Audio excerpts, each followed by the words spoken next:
Vega Jewelers, a luxury bridal jewelry exhibition and sale 22nd and 23rd November, Fortune Kansas Hotel, Tata Nagar, Tirupati. అక్క దెబ్బ ఒకే చెట్టుకి తగులుతూ ఉంటే చాలా కష్టం. రాటు తెలిపోతుంది. రాటు వెళ్ళిపోతుంది, మనసు కూడా కఠినమైపోద్దాము ఒక్కొక్కసారి. ఎందుకంటే సంపాదించారు, పోగొట్టుకున్నారు, పెళ్లి చేసుకున్నారు, ఇప్పుడు రీసెంట్ గా పోగొట్టుకున్నానా, కుటుంబం కోసం మొత్తం జీవితం త్యాగం చేసేసారు, సంపాదించినంత వాళ్ళకే పెడుతున్నారు. మీకంటూ రేపు వెనకుండి జయలలిత జ్వరం వచ్చిందంటే ఒక టాబ్లెట్ తెచ్చేవాళ్ళు, ఒక ఇంజెక్షన్ చేయించేవాళ్ళు, లేకపోతే కాలు నొక్కే వాళ్ళు కూడా లేరు. అలాంటిది ఉన్న డబ్బులన్నీ రీసెంట్ గా కూడా పోగొట్టుకున్నాను. క్యాబ్ లో తిరుగుతుంది. అవును, ఏంటక్క? ఆటోలో వెళ్ళిన సందర్భాలు ఉన్నాయి. నా ఇంట్లో ఉన్న పని అమ్మాయి ఎన్ని సంవత్సరాల నుంచో మన ఇంట్లో పనిచేస్తుంది, వంటమ్మాయి సత్య, అనపర్తి నుంచి వచ్చింది. అది నేను ఆటోలో దిగుతుంటే రీసెంట్గా లోపలికి వెళ్ళి ఏడ్చింది.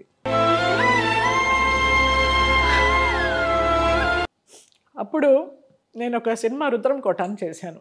దాని మూవీ ప్రమోషన్కే నిన్ను అడిగింది.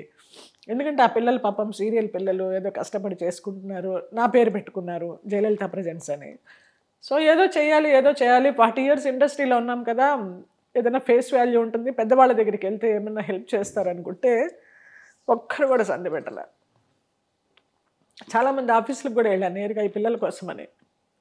ఆ మీటింగ్లో ఉన్నారండి పెద్ద వాళ్ళు, పేర్లు వద్దు అంటే వాళ్ళని బ్లేమ్ చేయడం కాదు, వాళ్ళ బిజీ ఏంటో. మన కొంతమందిని చూస్తే పెట్టబుద్ధి అవుతుంది, కొంతమందిని చూస్తే మొట్టబుద్ధి అవుతుంది అంటారు కదా, అలాగే నా ఫేస్ చూస్తే ఎవరికి పెట్టబుద్ధి కాదేమో అనుకుంటా. నేను అసలు పెట్టాలని కూడా ఆశించను, నా చెయ్యి ఎప్పుడు ఇలాగే ఉండాలి, ఇలా ఉండకూడదు, అది ఉన్నా లేకపోయినా కూడా. సో నీ తత్వం నాకు అందుకే నువ్వు ఇష్టం. థ్యాంక్ యూ అక్క. అదే చాలు. నేను అందుకే ఇప్పటికీ 60 సంవత్సరాలు వచ్చినా నేను సంతోషంగా ఉన్నాను. ఎవరు చూసినా చిన్న పిల్లలు కూడా నాకు దిష్టి తీస్తారు తెలుసా, ఎంత అందంగా ఉన్నావు అనేసి. ఆ తృప్తి కంటే ఏం కావాలి ఇంకా.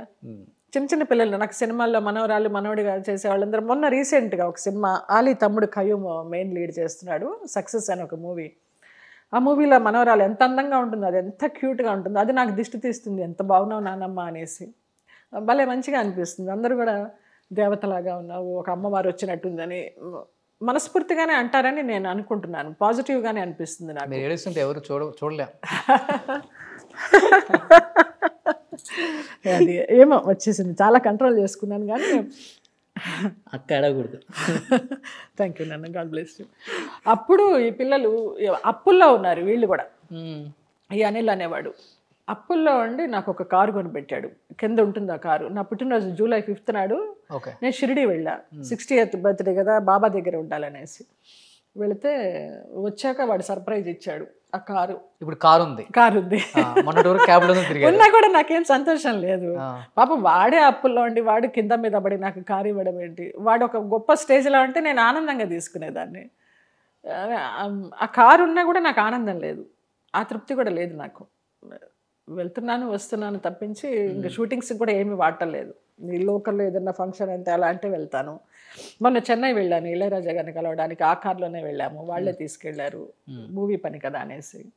అలా తప్పించి మంది కాంతి మనకి తృప్తినివ్వదు నాన్న. మంది కాంతి మన దగ్గర ఉండదు, మంది కాంతి మనకి తృప్తి ఇవ్వదు. అదొకటి నేర్చుకున్నాను ఈ రమణ మహర్షి గారి పుణ్యం అనేసి. చాలా ప్రశాంతంగా ఉంటుంది. యాక్చువల్గా విని అనుకున్నాను, నాకు చెప్పను కూడా చెప్పలేదు అక్క, కనీసం కార్ లేదు క్యాబ్లో తిరుగుతున్నానని. ఇప్పుడు నా దగ్గర ఉంది కదా, అక్కకి చేద్దాం, షూటింగ్స్ ఏమొద్దు నాకు, షూటింగ్స్కి వద్దు అసలు. వాళ్ళు పంపిస్తారు, వాళ్ళు అవసరమైతే వాళ్ళు పంపిస్తారు, అవసరం లేదు. వచ్చింది చిన్న కారు, ఏదో అంటారు కదా, నేను మార్గదర్శిలో చేరాను, కారు కొనుక్కున్నాను. నేను కొనుక్కోలేదు కానీ వాడు కొనిపెట్టాడు. మీరే డ్రైవింగ్ చేస్తారక్క? అస్సలు. తోడికోడళ్ళు సినిమా కోసం, రామానాయుడు గారి సినిమా కోసం పాల పాప అనేసి ఒక క్యారెక్టర్, కామెడీ సుధాకర్ గారు, నేను దానికోసం సైకిల్ నేర్చుకున్నాను. ఎన్ని దెబ్బలో నాకు రాదు, నాకంత నేను చాలా సామాన్యమైన ఒక బ్రాహ్మణ అమ్మాయిని, బుక్స్ ఇలాగ పెట్టుకొని అసలు పైకి చూస్తే ఎవరు ఏం చూస్తారని భయపడి వెళ్ళే మనిషిని నేను. అలాంటిది నేను అలాంటి క్యారెక్టర్లు చేసి సగం బట్టలతోటి నేనేనా అని అప్పుడప్పుడు అదేదో సింహావలోకనం చేసుకుంటూ ఉంటా. బంధుమిత్రులంతా బాగా హేళన చేసి ఉంటారు. బంధుమిత్రులు ఎవరు అంత హేళన చేసిన వాళ్ళు లేరులే. మామయ్యలు అత్తయ్యలంతా ఓకే, పెద్ద పట్టించుకోరు, పెద్ద విమర్శించరు. మనం వెళ్ళి పలకరిస్తే హలో అంటే హలో. బట్ మీరు ఈ మధ్య కాలంలో నష్టపోయింది ఇండస్ట్రీలో ఎవ్వరు మీకు హెల్ప్ చేయలేదక్క? అస్సలు. దాదాపు 4 కోట్లు పోగొట్టుకున్నారు. దానికి చెప్పాలి నాగబాబు గారు. నాగబాబు గారు చాలా హెల్ప్ చేశారు. జయ జయ అనుకుంటే బాగా ఏం పేర్లు వాళ్ళే కనీసం చెప్పండి, అది ఫోటోలు ఉన్నాయా? ఉన్నాయి, మొత్తం హిస్టరీ ఉంది నాన్న. విజయనగరంలో రాజులు అని చెప్పి అదే అనిల్ గణపతి రాజు ఫస్ట్ రాఘవేంద్రరావు గారి దగ్గర డ్రైవర్గా వచ్చాడు వాడు. ఓకే. మేము రాఘవేంద్రరావు గారి సీరియల్ చేసేటప్పుడు వాడే డ్రైవర్గా వచ్చి మమ్మల్ని ఇంటి దగ్గర పిక్ చేసుకునేవాడు. నాకు తెలియదు అసలు. ఆ తర్వాత వాడు కుందన బొమ్మ అనే ఒక సినిమా కూడా చేశాడు, మన ముళ్ళపూడి వర అని, బాపు రమణ గారు అబ్బాయి, రమణ గారి అబ్బాయి, ఆ అబ్బాయితో కలిసి. గోరంత దీపం నుంచి తెలుసు నాన్న, ఎన్ని హిట్ సీరియల్స్ చేశారో.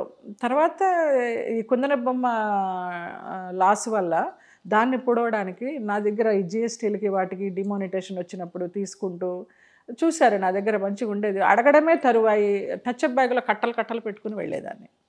అమ్మ ఈ ఆర్టిస్ట్ రానంటున్నారు, ఇవాళ రెమ్యునరేషన్, ఇలాగ పడేసేదాన్ని, కుక్క బిస్కెట్లు పడేసినట్టు. లక్ష్మీదేవిని అలాగా నిర్లక్ష్యం చేశాను కాబట్టి నా దగ్గర నుంచి వెళ్ళిపోయిందేమో అనుకుంటా.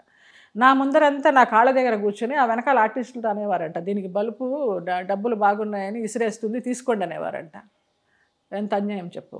అన్న చెల్లెలు, ఒక తల్లి, అన్న భార్య, 2 పిల్లలు, సామాన్యమైన కుటుంబం. అనిల్ గణపతి రాజు వాడి పేరు. విజయనగరంలో అవనం అనే ఊర్లో ఉంటారు. కేవలం సీరియల్ సపోర్ట్ చేశారు అంతే. సీరియల్ సపోర్ట్ చేశాను. అదే వడ్డీలకు ఇవ్వడము తీసుకోవడము, వడ్డీలకు ఇవ్వడం తీసుకోవడము, అలా చేసి ఒకేసారి ఒక 4 కోట్లకి పంగనామం పెట్టేసి, ఇంకా మన దగ్గరే కాదు చాలా మంది దగ్గర ఒక 13 కోట్లకి పంగనామం పెట్టి ఐపీ పెట్టి వెళ్ళిపోయాడు. ఆ ఐపీ కూడా ఫేక్ ఐపీ, ఎవ్వరు ఏం చేయలేకపోయినారు. సిసిఎస్ చుట్టూ 6 నెలలు తిరిగా, ఇదిగో అమ్మ చేసేస్తాం, అదిగో అమ్మ చేసేస్తామన్నారు. వాళ్ళ దగ్గర డబ్బులు తిన్నారు.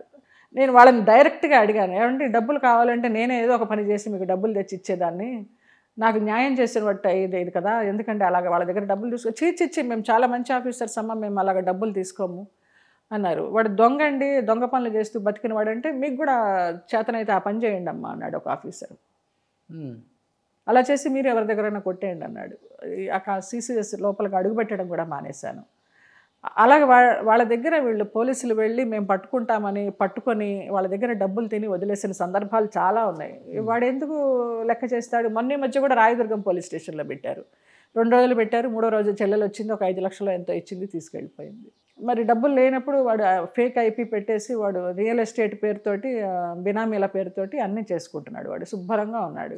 మా వాడి బాచి ఫోన్లో వాడి నెంబర్ ఉంటుంది, స్టేటస్లు రాఖీ అప్పుడు అందరూ శుభ్రంగా ఉన్నారు ఫ్యామిలీ. అంటే ఇప్పుడు మీకు ఆర్థికంగా మీరు కూడబెట్టుకుంది కాస్త ఏమీ లేదు, కొట్టుకుపోయాడు. ఏమీ లేదు. నా ఎఫ్డీలు లేవు, నా నగలు లేవు, నా కార్లు లేవు, ఏమీ లేవు. లాస్ట్కి ఈ ఫ్లాట్ కూడా తాకట్టు పెట్టిద్దాం అనుకున్నాను, అమ్మ అని ఏడుస్తుంటే. అప్పుడు రాము కోన అనేసి రుద్రం కోట ఎవరైతే డైరెక్ట్ చేశాడో వాడు, మంచిర్యాల రామాలయంలో షూటింగ్ జరుగుతూ ఉంటే నేను క్యారవాన్లో ఉంటే వచ్చి, అమ్మ నిన్ను నాశనం చేస్తున్నారు, నువ్వు చూసుకోవాలి, రేపు పొద్దున్న ఛానల్కి వెళ్ళి నువ్వు కనుక్కో వీళ్ళు ఏంటనేసి అంటే, మర్నాడు ఛానల్కి వెళ్తే తెలిసింది వీళ్ళు ఫ్రాడ్ అని.